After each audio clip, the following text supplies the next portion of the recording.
Hi students, welcome back to another English teaching video on my YouTube channel. आज আমি তোমাদের পড়াবো west Bengal council of higher secondary এডুকেশনের class 11 তোমাদের new সিলেবাসে দেখবে র্যাপিড রিডার বা শেক্সপিয়ারের যে বইটি আছে সেখান থেকে ওথেলো নামক নাটকটির পার্ট 2, এই ওথেলো নাটকটির পার্ট 1 এবং এছাড়া তোমাদের এই র্যাপিড রিডার বইটা থেকে কিন্তু শেক্সপিয়ারের আরও দুটো নাটক পড়তে হবে, ম্যাকবেথ এবং অ্যাজ ইউ লাইক ইট, একটা ট্র্যাজেডি এবং একটা কমেডি।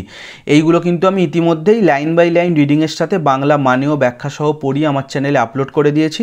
যদি না তোমরা সেই ভিডিওগুলো দেখে থাকো, উপরে আই বটনে ক্লিক করে বা আমার চ্যানেলের মধ্যে গিয়ে প্লেলিস্ট থেকেও তোমরা সেই ভিডিওগুলো দেখে নিতে পারো। চ্যানেলে নতুন হলে অবশ্যই চ্যানেলটিকে সাবস্ক্রাইব করে নিও এবং ভিডিওটি ভালো লাগলে ভিডিওটিকে লাইক করে তোমার বন্ধুদের সাথেও শেয়ার করো। তো চলো আজকে আমরা ওথেলো গল্পটার পার্ট 2 শুরু করব। পার্ট 1 তো আমি আগের ভিডিওতেই পড়িয়ে দিয়েছি, বললাম আমি পেজ নাম্বার বলছি না, কারণ আমি তো পুরানো বইয়ের পিডিএফ থেকে পড়াচ্ছি। তোমরা যখন নতুন বই পাবে সেখানে পেজ নাম্বারটা আলাদা হলেও হতে পারে, কারণ পুরানো বইয়েতে 5টা নাটক ছিল কিন্তু তোমাদের 3টে দিয়েছে। তোমাদের হচ্ছে 12th নাইট আর কমেডি অফ এরর্সটা বাদ দেওয়া হয়েছে। তো আমি পার্ট 1-এ প্রথমেই 1.5 পাতা মতো পড়িয়েছিলাম, দেখবে ডিসিভড হিম, ওইখানে আমি পার্ট 1 শেষ করেছিলাম। তারপর থেকে আমি পার্ট 2 শুরু করছি। তো পার্ট 2 শুরু করার আগে আমি পার্ট 1-এ কি পড়িয়েছিলাম একটু সাম আপ করে দিই, অল্প দু এক কথায় বলে দিলে তাহলে আমাদের পার্ট 2 শুরু করতে এবং বুঝতে সুবিধা হবে। তো পার্ট 1-এ দেখেছিলাম গল্প শুরু হচ্ছে ইতালির ভেনিস শহরে। সেখানে এক সেনেটরের নাম ব্রাবানসিও এবং তার এক সুন্দরী মেয়ে আছে যার নাম ডেসডিমোনা। এই ডেসডিমোনা কার প্রেমে পড়েছে? আমাদের গল্পের হিরো এক আফ্রিকান কালো চামড়ার মুর ওথেলোর প্রেমে পড়েছে। এবং কিভাবে প্রেমে পড়েছে আমরা সেটাও পড়েছিলাম। ওথেলো বিভিন্ন দেশ মহাদেশ ঘুরে বেরিয়েছে, তার যুদ্ধের অভিজ্ঞতার গল্প সে ডেসডিমোনাকে বলতো এবং সেই গল্প শুনেই কিন্তু ডেসডিমোনা ওথেলোর প্রেমে পড়েছে। তারপরে আমরা দেখতে পাই যে একে অপরকে প্রেম বিতরণ করে এবং তারা গোপনে বিয়ে সেরে নেয়। তাদের এই বিয়ের খবর কিন্তু জনসমক্ষে প্রথমে তারা প্রকাশ করেনি, কিন্তু যখন এই খবর জানাজানি হলো, মানে ডেসডিমোনার বাবা ব্রাবানসিওর কাছে এই খবর গেল, সে তখন কি করলো, ডিউক অফ ভেনিস অর্থাৎ ভেনিসের যিনি রাজা তার কাছে গিয়ে তিনি হচ্ছেন বিচার চাইলেন। তিনি সেখানে অভিযোগ করলেন যে এই ওথেলো কি করেছে, জাদু মন্ত্র বলে মানে কালা জাদু করে তার মেয়েকে ভুল বুঝিয়ে বিয়ে করেছে। এই অভিযোগ তিনি কিন্তু সভাতে করলেন। তো সেই সভায় তাই ওথেলোকে ডাকা হলো। ওথেলোকে শুধু যে এই অভিযোগে ডাকা হলো নয়, এই সময় আরও একটা ঘটনা ঘটলো। টার্কসরা অর্থাৎ তুর্কিরা তারা নৌবহর সাজিয়ে কিন্তু সাইপ্রাস দ্বীপের দিকে এগিয়ে আসছে আক্রমণ করবে বলে এবং সাইপ্রাস দ্বীপকে দখল করবে বলে। আর আমাদের এই যে ওথেলো সে হচ্ছে এক বীর যোদ্ধা। এর আগেও যখন এই টার্কসদের সাথে যুদ্ধ হয়েছিল সেই যুদ্ধে কিন্তু ওথেলো নিজের যুদ্ধ কৌশলের অসাধারণ মানে একদম প্রতিভা দেখিয়েছিলেন এবং তিনি যুদ্ধে জয়ীও হয়েছিলেন, টার্কসদের পরাজিত করেছিলেন। তাই এই সভাতে তাকে এই কারণেও ডাকা হচ্ছে যাতে এইবারের যে যুদ্ধটা আগত হতে চলেছে সেই যুদ্ধেও সে যেন হচ্ছে নেতৃত্ব দিয়ে আমাদের এই ভেনিসকে এবং সাইপ্রাস দ্বীপকে রক্ষা করে। তো এই অবস্থায় ওথেলো সেখানে এসে জানায় যে আমি কোনো রকম কালা জাদু বা জাদুবিদ্যা ডেসডিমোনার ওপর করিনি, আমি শুধুমাত্র আমার যে গল্প, আমার জীবনের গল্প, সেটা খুব সাধারণভাবে ডেসডিমোনাকে শুনিয়েছি এবং সে সেই গল্প শুনে আমার প্রেমে পড়েছে। এই কথা শুনে ডিউকও বলে যে এই রকম গল্প শুনলে শুধু ডেসডিমোনা কেন, তার মেয়েও হচ্ছে ওথেলোর প্রেমে পড়ে যেত। তো ডেসডিমোনাকে যখন ডাকা হয় ডেসডিমোনাও এই কথাটাই সম্মতি দেয়, বলে হ্যাঁ আমি তার গল্প শুনে প্রেমে পড়েছি, এতে ওর কোনো দোষ নেই। বাবার প্রতি আমি কর্তব্যপরায়ণ, বাবা আমাকে জন্ম দিয়েছে, শিক্ষা দিয়েছে, কিন্তু এখন আমি আমার স্বামী, আমার প্রেমিকের প্রতি কর্তব্যপরায়ণ। এই কথা শুনে ব্রাবানসিওর আর কিছু করার নেই, তাকে অভিযোগ তো তুলে নিতেই হলো, তাকে ওথেলোকে জামাই হিসাবেও মেনে নিতে হলো। কিন্তু সে বলল যে সে মেয়ের থেকে দূরে থাকবে, মানে মেয়েকে তার মন থেকেও সরিয়ে দেবে।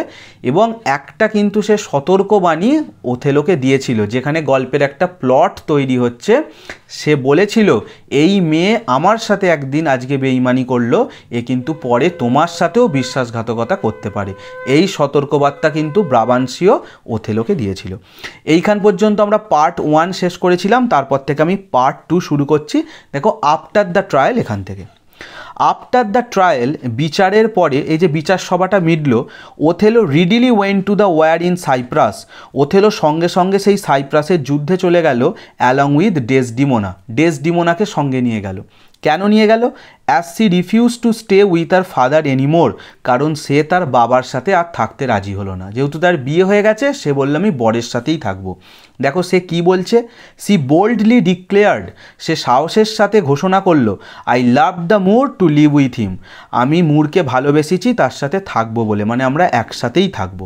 So the newly married couple set sail for Cyprus, তাই সদ্য বিবাহিত এই দম্পতি তারা কি করলো না সাইপ্রাসের উদ্দেশ্যে রওনা দিল। But as soon as they landed in Cyprus, কিন্তু যেই না তারা সাইপ্রাসে গিয়ে পৌঁছালো, দ্য নিউজ অ্যারাইভ দ্যাট, খবর এলো যে a violent tempest had disperse the Turkish fleet.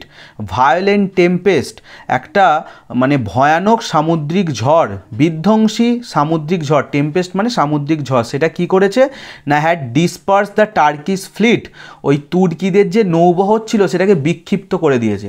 তারা তো নৌবহর সাজিয়ে আক্রমণের জন্য আসছিল, তো আসার সময় কি হয়েছে, এমন ঝড় উঠেছে তাদের একদম সব নৌবহর বিক্ষিপ্ত হয়ে গেছে, অনেক মানে ডুবে গেছে হয়তো বা পালিয়ে গেছে, ভেঙে চুরে গেছে, এরম অবস্থা। অ্যান্ড দ্য আইল্যান্ড ওয়াজ, সেই জন্য সেই দ্বীপটা দ্য সিকিওর, সেটা কিন্তু এখন সুরক্ষিত অবস্থায় আছে। কোন দ্বীপের কথা বলা হয়েছে? সাইপ্রাস। যে যে কথাগুলো পড়াতে পড়াতে বলবো একটু মনে রাখবে, পারলে এগুলো আন্ডারলাইন করে রাখবে, কারণ এখান থেকে কিন্তু তোমাদের 3 নাম্বারের এমসিকিউ আসবে। তাহলে বুঝতে পারছো এত বড় গল্পটা থেকে মাত্র 3 নাম্বারের এমসিকিউ 3টে আসবে। খুঁটিয়ে না পড়লে আর এই সব পয়েন্টগুলো মনে রাখলে কিন্তু এগুলোর অ্যান্সার করা ডিফিকাল্ট হয়ে যাবে। বাট দ্য ওয়ার, কিন্তু সেই যুদ্ধটা, which Othello was to suffer, যেটাকে ওথেলোকে ভুগতে হবে। দেখো এই যে যুদ্ধ যেটা হতে হতেও হলো না, এটা হচ্ছে একটা ফিজিক্যাল ওয়ার, মানে হচ্ছে দৈহিক যুদ্ধ, কিন্তু এরপরে ওথেলোর মধ্যে কি শুরু হবে? মেন্টাল ওয়ার, মানসিক যুদ্ধ। সেই যুদ্ধের কথাই বলা হয়েছে যে যুদ্ধেতে আমাদের ওথেলো ভুগতে চলেছে, ওয়াজ নাও বিগিনিং, সেটা শুরু করে দিয়েছে। And the enemies which malice tired up against Desdemona, এবং যে শত্রুতা, যে বিদ্বেষ ডেসডিমোনার বিরুদ্ধে তার আস্তে আস্তে তৈরি হবে, প্রুভড ইন দেয়ার নেচার, তাদের স্বভাব কিরম? More deadly than strangers or infidels, আগন্তুক বা অবিশ্বাসীদের থেকেও বেশি ভয়ঙ্কর। দেখবে মানুষ অচেনা ব্যক্তির সাথে লড়াই করতে পারে, যুদ্ধ করতে পারে, যে অবিশ্বাসী তার সাথে করতে পারে, কিন্তু নিজের লোক যাকে সে বিশ্বাস করে তার বিরুদ্ধে সে লড়াই করতে পারে না। তাহলে এখানে লেখক আবার একটা হিন্টস দিচ্ছেন, বলছে এই যুদ্ধ তো এড়িয়ে গেল আমাদের ওথেলো, কিন্তু এর পরের যে যুদ্ধ শুরু হচ্ছে, যে যুদ্ধে ডেসডিমোনার প্রতি তার হচ্ছে বিদ্বেষ তৈরি হবে, শত্রুতা তৈরি হবে, সেটা কি? সেটা কোনো অন্য আগন্তুক বা অচেনা ব্যক্তি, স্ট্রেঞ্জার্স বা ইনফিডেলস অর্থাৎ অবিশ্বাসী, তাদের থেকেও এর স্বভাব কিরম, এর নেচার হবে মোর ডেডলি, আরও ভয়ঙ্কর, আরও গুরুতর। পরের প্যারাগ্রাফে চলে এসো। Among the friends of Othello, ওথেলোর বন্ধুদের মধ্যে no one possessed his confidence more than Cassio, ক্যাসিওর থেকে তার বেশি আত্মবিশ্বাস আর কারো অর্জন করা সম্ভব ছিল না। তার মানে এটাই বলতে চেয়েছে ওথেলো তার বন্ধুদের মধ্যে সব থেকে বেশি বিশ্বাস করত, বা সব থেকে বেশি তার যার উপর বিশ্বাস ছিল তার নাম হচ্ছে ক্যাসিও। এই ক্যাসিও নামটা মনে রাখবে, কে ক্যাসিও তার সম্পর্কে আমার এবার পড়ব, কিন্তু নামটা সুন্দর করে মনে রাখবে। ক্যাসিও হচ্ছে আমাদের জেনারেল ওথেলোর খুব কাছের একজন, ওই জন্য বলেছে no one possessed his confidence more than Cassio, ক্যাসিওর থেকে বেশি বিশ্বাস কিন্তু ওথেলো আর কাউকে করতো না। সে কে? তারপরেই বলা আছে দেখো, হি ওয়াজ এ ইয়ং ফ্লোরেন্টাইন সোলজার, তাহলে এটা মনে রাখবে, সে ছিল একটা যুবক ফ্লোরেন্সের সৈন্য। অ্যামোরাস, সে ছিল বেশ প্রেমময়, প্রণয়শীল যেটাকে বলে, অ্যান্ড অফ প্লিজিং নেচার, বেশ খুব মনোরম স্বভাবের, আমোদে স্বভাবের, হুইচ অ্যাট্রাক্টেড দ্য ওমেন, যেটা খুব সহজেই মহিলাদের কিন্তু আকৃষ্ট করত। তাহলে এই যে ক্যাসিওর এর স্বভাব এমনই ছিল, মেয়েরা কিন্তু এর প্রতি সহজেই আকৃষ্ট হতো। হি ওয়াজ হ্যান্ডসাম অ্যান্ড এলোকোয়েন্ট, এর স্বভাবের আরও কিছু বর্ণনা দিচ্ছে, এর চরিত্র কীরকম, এ ছিল হ্যান্ডসাম সুন্দর, এবং এলোকোয়েন্ট, এলোকোয়েন্ট মানে এর বাগ্মিতা ছিল, খুব সুন্দর কথা বলতে পারত। এক একজন আছে না কথার এত সুন্দর আর্টিস্টই, কথা শুনলেই মানুষ প্রেমে পড়ে যায়, সেই রকম একজন মানুষ হচ্ছে এই ক্যাসিও।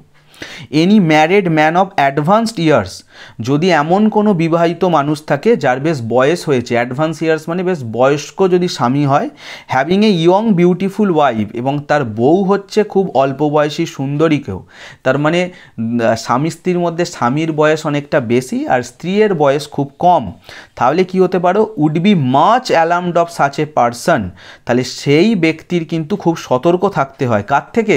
মানে এই ক্যাসিওর কথা বলেছে। তাহলে বয়স্ক স্বামী আর যদি অল্প বয়সী স্ত্রী হয়, সেই লোকটার কিন্তু এই ক্যাসিওর থেকে খুব সতর্ক থাকা উচিত। মানে কবি বোঝাতে চাইছেন সেই স্ত্রী সহজেই কিন্তু এই ক্যাসিওর প্রেমে পড়ে যেতে পারে। কিন্তু তারপরেই বলেছে এক্সেপ্ট ওথেলো, ওথেলো ছাড়া। ওথেলোর কিন্তু এরকম কোনো সতর্ক হওয়ার দরকার নেই। কেন? হু ওয়াজ ফ্রি ফ্রম জেলাসি, যে কিনা ঈর্ষা মুক্ত। জেলাসি মানে হচ্ছে ঈর্ষা, কারণ এই ওথেলোর মধ্যে এরকম কোনো ঈর্ষা কিছু নেই। অ্যাজ হি ওয়াজ নোবেল, কারণ সে হচ্ছে এক সম্ভ্রান্ত অভিজাত সম্প্রদায়। And incapable of suspecting him to be infidel, এবং সে কখনোই এই সন্দেহ করতে পারে না যে সে অবিশ্বাসী। মানে অন্যরা এটা করতে পারে সন্দেহ, কিন্তু ওথেলো আমরা আগেই পড়েছি সে এতটাই হচ্ছে বিশ্বাস করে আমাদের ক্যাসিওকে, তার মনে তাই এই নিয়ে কোনো দুশ্চিন্তা নেই যে তার স্ত্রী ক্যাসিওর প্রেমে পড়তে পারে। সে স্ত্রীকেও যথেষ্ট বিশ্বাস করে এবং সে তার এই বন্ধু ক্যাসিওকেও যথেষ্ট বিশ্বাস করে। তাই একে সে ইনফিডেল বা অবিশ্বাসী হওয়ার সাসপেক্ট সন্দেহ করতেই পারে না, কারণ সে হচ্ছে কি ফ্রি ফ্রম জেলাসি, সে ঈর্ষা মুক্ত। এছাড়া তারপরে আরও আমরা ক্যাসিও সম্বন্ধে জানবো সে কীভাবে আমাদের একে সাহায্য করেছিল ওথেলোকে। দেখো তারপরেই লেখা আছে he had used Casio in his love affair with Desdemona. তাদের যে প্রেম বিতরণের পর্ব, প্রেম পর্বতে ওথেলো কি করেছিল? ক্যাসিওকে ব্যবহারও করেছিল। ডেসডিমোনার সাথে প্রেম পর্বতে ক্যাসিওকে সে ব্যবহার করেছিল। কেন? ফর ওথেলো ফিয়ার্ড দ্যাট, কারণ ওথেলো ভয় পেত যে he lack the amorous qualities of Cassio that would please ladies, যে ওই ক্যাসিওর মধ্যে যে একটা প্রেমময় যে ব্যাপারটা আছে, প্রণয়শীল ব্যাপারটা আছে, সেইটা তার মধ্যে নেই, সে ল্যাক করে, সেটা তার নেই। যে স্বভাবটা কি করে? দ্যাট উড প্লিজ লেডিস, যেটা মেয়েদেরকে কিন্তু সন্তুষ্ট করে। তাহলে ওথেলো নিজেও জানে যে ক্যাসিও যতটা হচ্ছে অ্যামোরাস সে ততটা নয়, তাই ডেসডিমোনার সাথে প্রেম পর্বতে সে কিন্তু ক্যাসিওকে ব্যবহারও করেছিল। And so would often depute Cassio, সে কখনো কখনো ক্যাসিওকে নিযুক্তও করেছিল টু কোর্ট ফর হিম, তার হয়ে প্রেম বিতরণ করতে। তাহলে দেখো হয়তো ওথেলোর কিছু খবর পাঠানোর আছে বা তার ভালোবাসার কিছু সে আবেগ পৌঁছাতে চাইছে কার কাছে? না ডেসডিমোনার কাছে। সে তখন যেতে পারছে না, সে কাকে পাঠাতো? ক্যাসিওকে। তাহলে ক্যাসিও গিয়ে ওথেলোর মনের কথাটা আরও এত সুন্দর করে বলতো, এই সব কাজে কিন্তু ওথেলো ক্যাসিওকে ব্যবহার করেছিল। তার মানে এদের দুজনের যে বিয়ে হয়েছিল আমাদের ঘটক রূপে কাজ করেছিল কিন্তু ক্যাসিও। সাচ ইনোসেন্ট সিম্পলিসিটি, এইরকম নিষ্পাপ সরলতা, being rather an honour than a blemish, এটা কোনো দেশ বা বিদ্বেষ নয়, বরং একটা সম্মান। কার কাছে? To the character of the valiant Moor, এই সাহসী মুর অর্থাৎ ওথেলোর কাছে। তাহলে ওথেলো কতটা সরল দেখছো, নিজের বউ তাকে ভালোবাসার কথা নিজে তো বলেছে বটেই, কখনো কখনো হয়তো সে ক্যাসিওকে দিয়েও পাঠাচ্ছে বলতে। তাহলে এইটা কিন্তু তার কোনো দেশ বা বিদ্বেষ নয়, এটা তার হচ্ছে স্বভাবের একটা সরলতা, নিষ্পাপ সরলতা, এটা বরং তার একটা সম্মান। ইট ওয়াজ দেয়ার ফর নো ওয়ান্ডার, তাই এতে কোনো অবাক হওয়ার ব্যাপার ছিল না। নেক্সট টু ওথেলো, ওথেলোর পরে the gentle Desdemona loved and trusted Cassio, কোমল ডেসডিমোনা যদি কাউকে বেশি ভালোবাসতো এবং বিশ্বাস করতো সেটা হচ্ছে ক্যাসিও। তাহলে ডেসডিমোনা কাকে সব থেকে বেশি ভালোবাসে বিশ্বাস করে? সেটা ওথেলো। কিন্তু নেক্সট টু ওথেলো, ওথেলোর পরে যদি সে কাউকে বেশি বিশ্বাস করে এবং ভালোবাসে সেটা হচ্ছে ক্যাসিও। কারণ ওই যে বললাম প্রেম পর্বতে সে তো ছিল মিডিলম্যান হিসাবে। হেন সুতরাং the marriage of this couple made little difference to their relationship with Casio, এই যে কাপেল মানে ওথেলো আর ডেসডিমোনা তাদের যে বিয়ে হয়ে গেছে এতে কিন্তু লিটিল ডিফারেন্স, খুব সামান্যই পরিবর্তন হয়েছে দ্য রিলেশনশিপ উইথ ক্যাসিও, ক্যাসিওর সাথে তাদের সম্পর্কে। মানে আগেও তাদের যেরকম সম্পর্ক ছিল ওথেলো ডেসডিমোনার সাথে ক্যাসিওর, বিয়ের পরেও কিন্তু ওথেলো ডেসডিমোনার সাথে ক্যাসিওর সম্পর্ক একই রকম আছে, কোনো রকম সম্পর্কে কিন্তু পরিবর্তন ঘটেনি। হি ফ্রিকোয়েন্টেড দেয়ার হাউস, সে মাঝে মধ্যেই তাদের বাড়িতে আসতো। And his free and rattling talk, এবং তার ওই স্বাধীনভাবে অনবরত বকে যাওয়া বা কথা বলে যাওয়া ওয়াজ এন্ডিয়ারিং টু ওথেলো, ওথেলোর কাছে খুব প্রিয়, খুব ভালো লাগার ছিল। কেন? For he himself was A serious temper, কারণ সে নিজেই ছিল একটু গম্ভীর স্বভাবের বা গম্ভীর মেজাজের। তাহলে ওথেলো নিজে গম্ভীর স্বভাবের বা গম্ভীর মেজাজের, তাই ক্যাসিও তাদের বাড়িতে মাঝে মধ্যে এসে যখন ওই রকম তারা ফ্রিভাবে র্যাটলিং অনবরত কথা বলে যেত, এটাতে কিন্তু আমাদের ওথেলোর বেশ ভালোই লাগতো। পরের প্যারাগ্রাফে চলে এসো। Othello had of late promoted Cassio to the rank of lieutenant. Of late মানে সাম্প্রতিক সময়, মানে এই রিসেন্ট টাইমে ওথেলো আবার কি করেছে, ক্যাসিওকে প্রমোটেড করেছে, উত্তীর্ণ করেছে কোন পদে না র্যাঙ্ক অফ লিউটেন্যান্ট, লিউটেন্যান্ট পদে।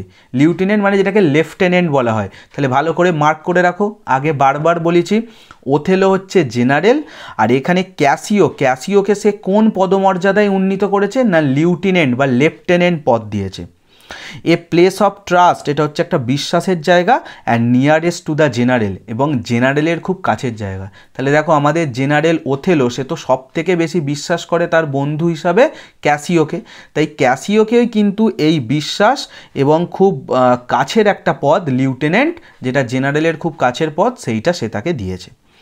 The promotion gave great offence to Iago, কিন্তু এই যে পদোন্নতি হয়েছে, এই পদোন্নতিতে কার এটা খুব খারাপ লেগেছে, অফেন্স হয়েছে কার কাছে, ইয়াগোর কাছে। আন্ডারলাইন করে রাখো, এই ওথেলো নাটকের হচ্ছে অন্যতম প্রধান চরিত্র এবং ভিলেন সে হচ্ছে ইয়াগো। ইয়াগোর এটাতে খারাপ লেগেছে, সে কে দেখো তারপরে লেখা আছে অ্যান এল্ডার নোবেলম্যান, এও হচ্ছে এক বয়স্ক এই সম্ভ্রান্ত অভিজাত সম্প্রদায়ের একজন, হু থট যে ভেবেছিল he had a better claim than Cassio, ক্যাসিওর থেকে সে বেশি দাবিদার। তাহলে এই যে ওথেলো ক্যাসিওকে লিউটেন্যান্ট করে দিয়েছে, ইয়াগোর মতে সে এই লিউটেন্যান্ট পদের যোগ্য দাবিদার ছিল দ্যান ক্যাসিওর থেকে।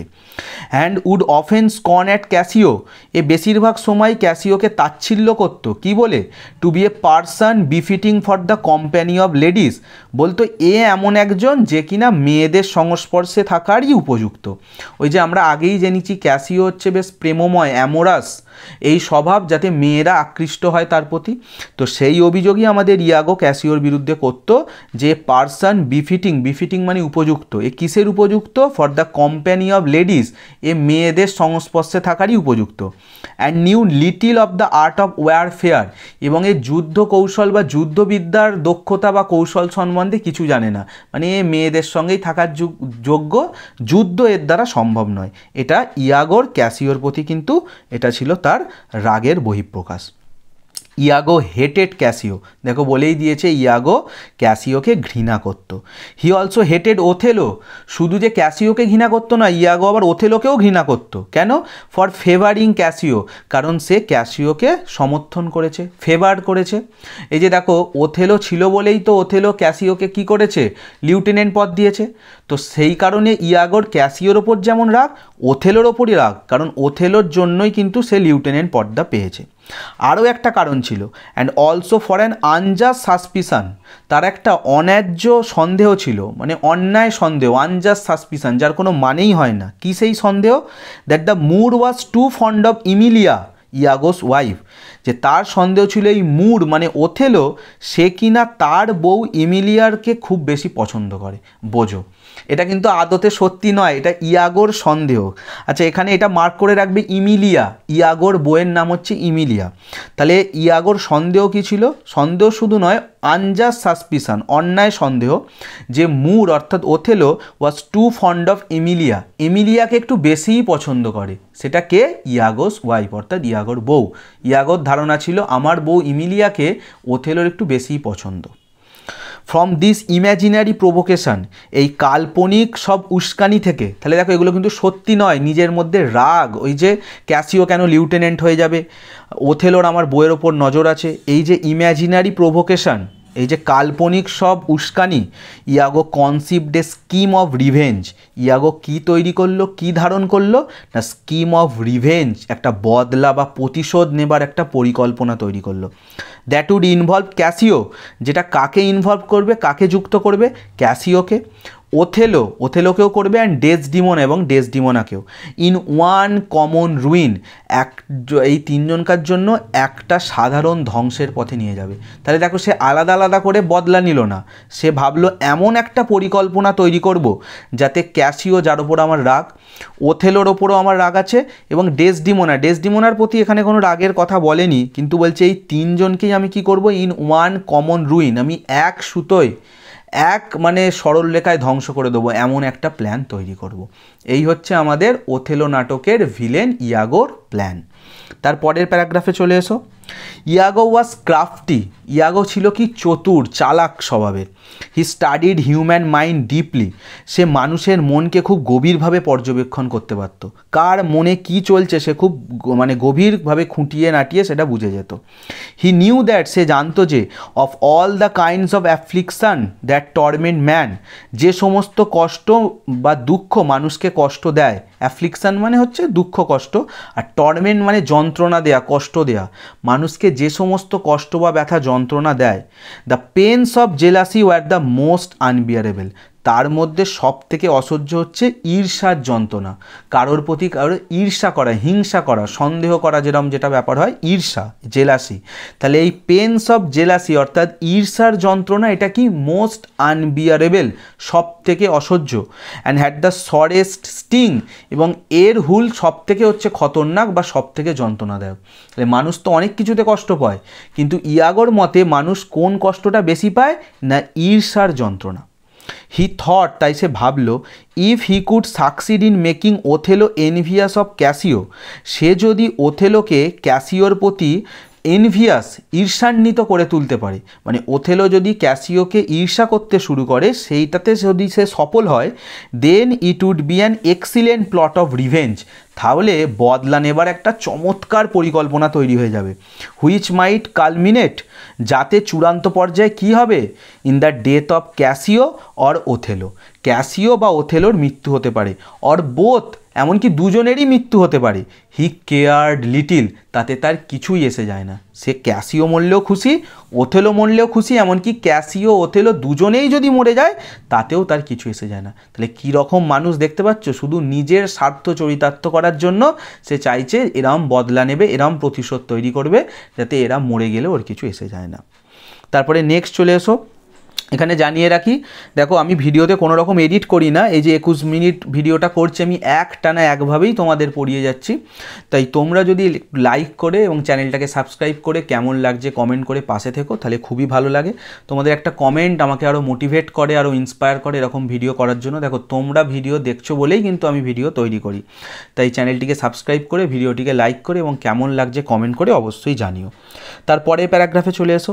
The arrival of the general and his lady in Cyprus, general মানে আমাদের ওথেলোর কথা বলেছে, তো জেনারেল ওথেলো এবং তার সদ্য বিবাহিতা স্ত্রী মানে আমাদের ডেসডিমোনা, তারা যখন সাইপ্রাসে এলো, and receiving the news of the dispersion of enemies fleet, এবং এসে এই খবরটা পেল যে শত্রুপক্ষের নৌবহর কি হয়ে গেছে, বিক্ষিপ্ত হয়ে গেছে। এটা আমরা আগেই পড়লাম, সামুদ্রিক ঝড়ে বিক্ষিপ্ত হয়ে গেছে।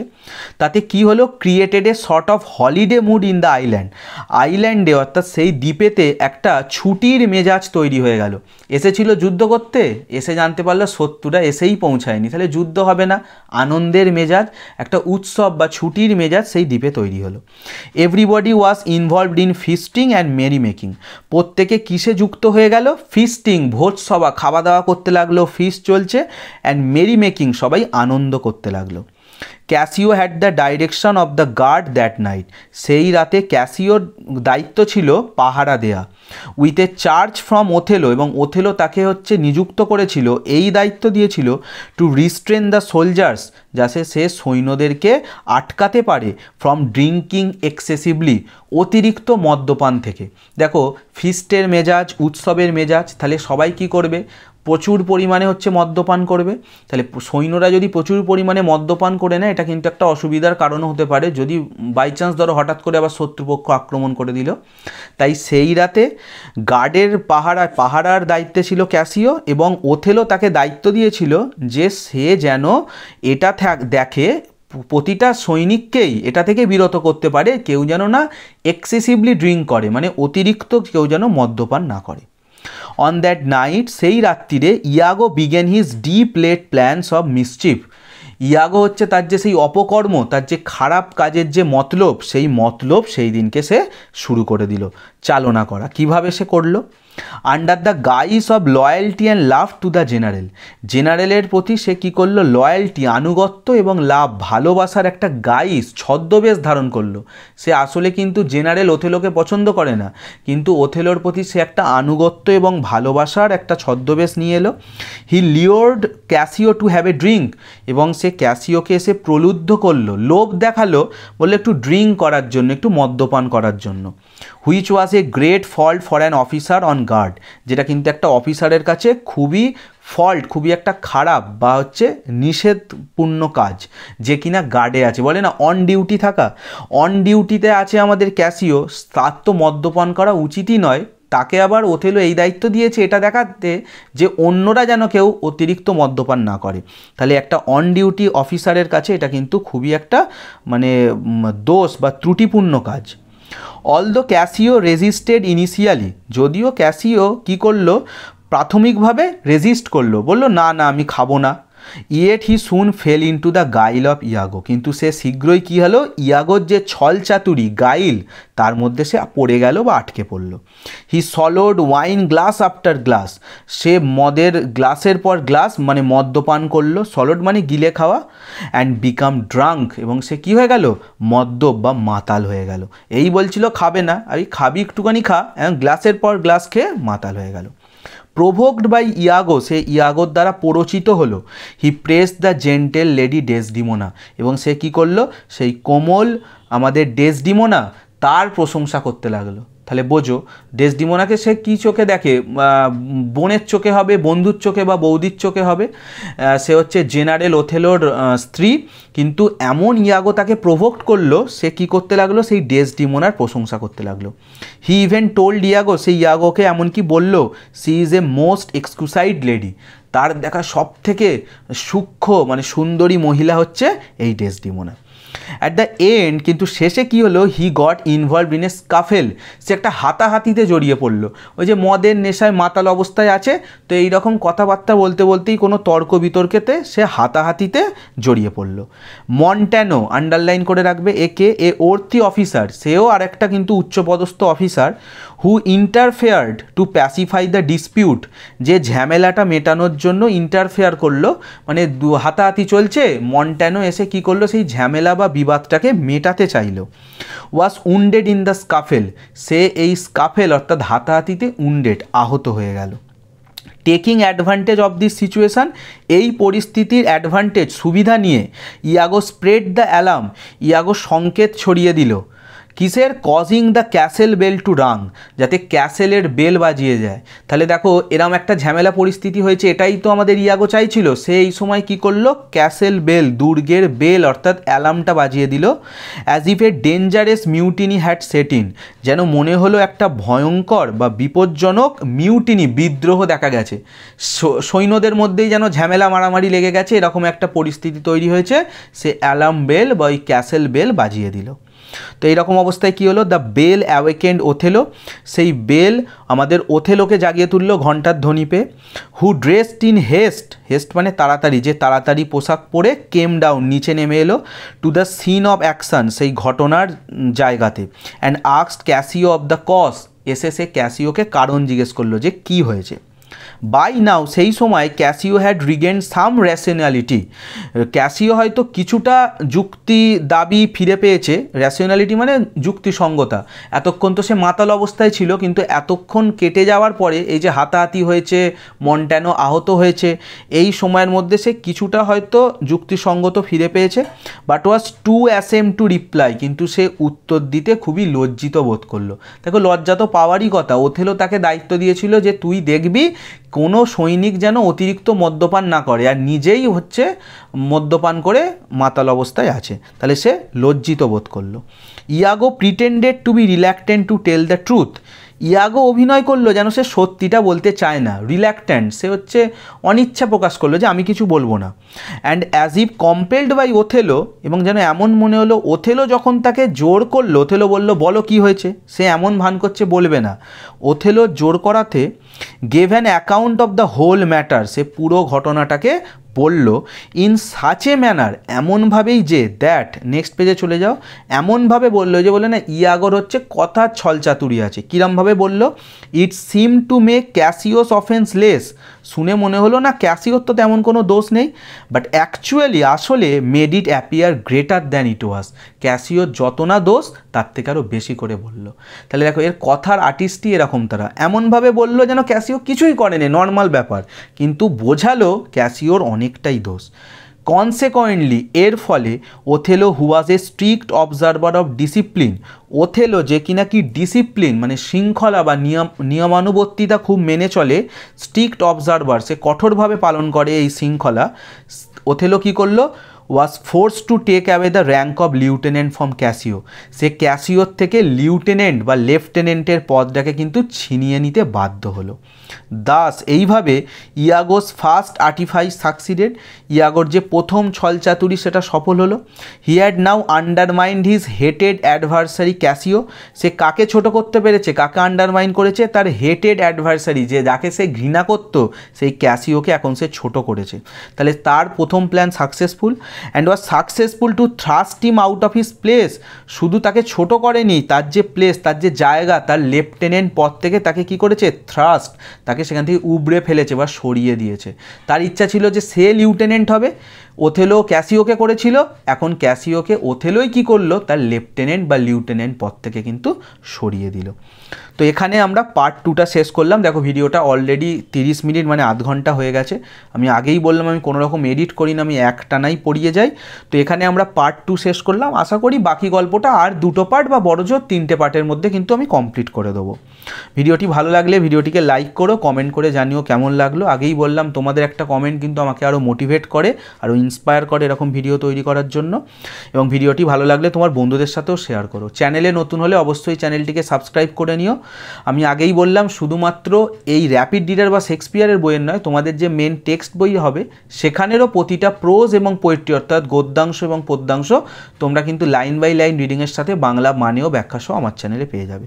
তো চলো আজকে এখানেই শেষ করলাম, খুব শীঘ্রই দেখা হবে এই গল্পটির পার্ট 3 নিয়ে। ততক্ষণের জন্য সকলে ভালো থেকো, সুস্থ থেকো, গুড বাই।